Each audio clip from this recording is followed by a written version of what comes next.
مفيش حاجة يا خالتي، لكن امي بتسلم عليكي وبتقولك مش هنتقل عليك النهاردة، هي بس عايزة نص ليمونة وشوية ملح وحبة كزبرة وحبة ملوخية ناشفة وشوية كمون وبالمرة كمان. اهدى كله بسم الله ما شاء الله. وقدرت امك تحفظك الموال ده ازاي؟ لا، ما هو انا ماما بتمليني واقوم انا اكتب اللي عايزاه من كل الشقة. يعني مثلا هناخد من خالتي ام سعدية شوية سكر وباكو شاي وشوية رز وعليهم الشعرية وبصلتين وفصين توم وشوية خل وبس. يا اختي النبي حرصك يا شربات، لو كنت بتحفظي دروسك بالشكل ده كنت طلعتي الاولى في المدرسة. لا، ما انا شاطرة برضو في المدرسة. وطبعا قلت لأم سعدية امي بتسلم عليكي وبتقولك وترصي الكلام وانت كده واقفة مؤدبة. طبعا، ما هو الادب فضلوه عن العلم.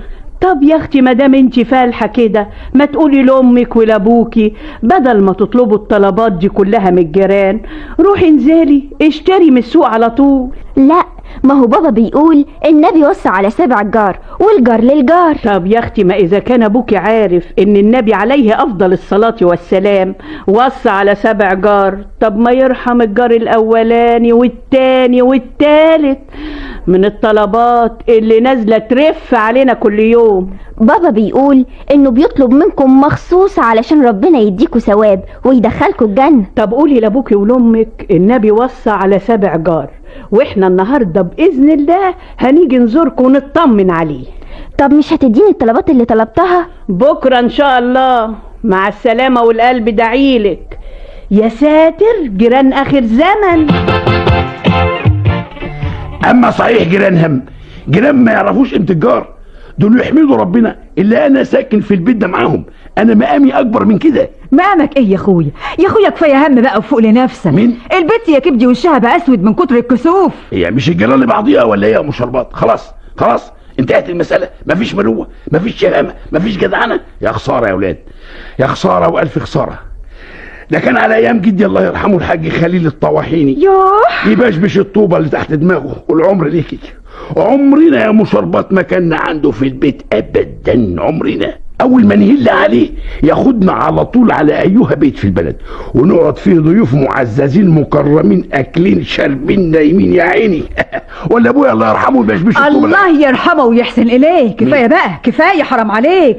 بقول لك ايه يا اخويا، احنا بقى في النهارده دلوقتي يعني هناكل ايه انا وانت وشربات واولادك ال3 اللي جوه اللي ياكلوا الزلط. بقول لك ايه يا مشربات؟ قول يا اخويا. بقول لك ايه، ما تيجي نعمل زي ما كان بيعمل جدي الله يرحمه وابويا الله يرحمه، نروح كده بربطة المعلم عند اختك عدلات، وهو النهارده الخميس، وطبعا انا متاكد ان يا راجل يبقى عيد داخل علينا وتنزل تهز طولك على 3 وقات نق.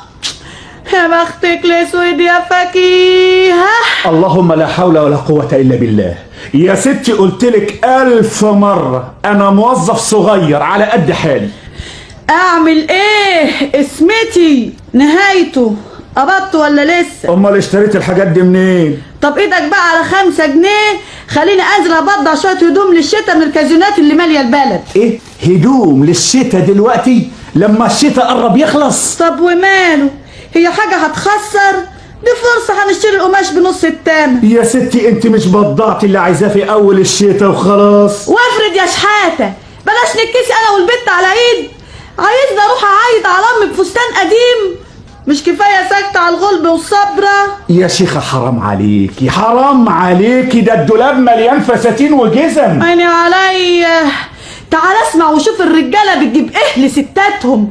هو احنا يا حسره عايشين؟ يا شيخه احمدي ربنا بقى وبطلي نقار ونقار. ما هو ما تتعبش نفسك، اديني ال5 جنيه انزل اشتري القماش والا ايه؟ انت مش عارفه ان المهيه ما تستحملش المصاريف دي كلها؟ اخلق لي فلوس من تحت الارض. ولا ما يقدرش يخلق؟ يبقى وعادي معاك حرام. بنت يا فواكه، انت يا بنت البسي جزمتك وتعالي. على فين يا فكيهه؟ على بيت ابويا يا شحاته. يا ام علي.